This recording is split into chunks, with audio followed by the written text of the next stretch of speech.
Kwa sasa maisha yanakwenda kasi. Thamani ya wasemaji katika klabu za Tanzania zinazidi kusonga mbele, na mwekezaji wa klabu ya Simba ameweza kulionyesha hili baada ya kuweza kumpa thamani kubwa huyu msemaji na semaji la kafu linalounguruma katika klabu ya Simba. Basi ni kufahamishe kuhusiana na mkataba wake mpya, na kwa upande wa awali ambapo semaji la kafu alikuwa akilipwa shilingi milioni 7 kwa mwezi, yani pesa ambayo bila shaka nafikiri ni ya kawaida kwa upande wa wasemaji kuweza kujipatia. Lakini baada ya klabu ya Simba kupitia wakati mgumu, na huku msemaji akiendelea kuwapa mashabiki pia nafasi na kuwapa moyo kuhusiana na klabu ya Simba, manake imefikia hatua ambapo Ahmed Ally ameendelea kuwa ni sehemu kubwa ya kuweza kuipa nguvu klabu ya Simba katika uhamasishaji, na mpaka sasa hivi imefikia hatua ya kuweza kumpa mkataba mwingine ambao watetesi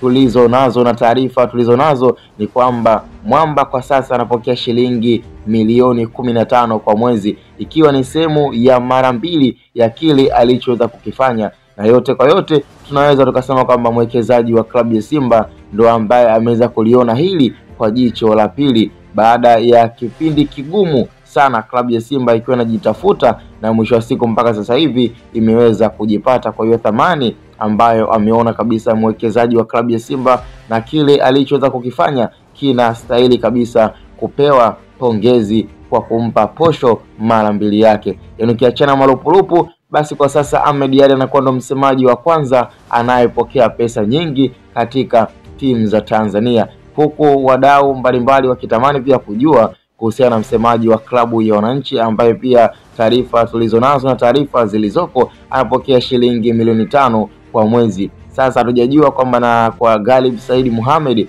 ambaye ni GSM, baada ya kusikia taarifa hii kutoka kwa klabu ya Simba ambayo tayari imeshaweza kumpa thamani msemaji wao, je, na wao watamuongezea pesa ama je pia na Ally Kamwe ataweza kugoma ili mradi waende sambamba na Ahmed Ally ama itakuwaje? Kwa hiyo nafikiri hapo ndo pana changamoto kuhusiana na Ahmed Ally pamoja pia na Ally Kamwe. Lakini kwa klabu ya Simba watu wengi wameweza kufurahishwa na taarifa hii baada ya kuona Mwamba kapata mkataba mpya na huku akiwa anaendelea na maisha yake mengine katika klabu ya Simba Sport Club. Hii ni kuonyesha thamani kubwa ndani ya uongozi wa klabu ya Simba na wale wadau ambao wamekuwa wakisupport na wakipa nguvu Simba Sport Club. Ukiwa kama mdau lakini pia na mshabiki, je, una maoni gani kuhusiana na mkataba mpya wa Ahmed Ally, semaji la CAF, semaji la klabu ya Simba baada ya kuweza kuongezewa mkataba, lakini katika mkataba huo kwenye maboresho ya upande wa posho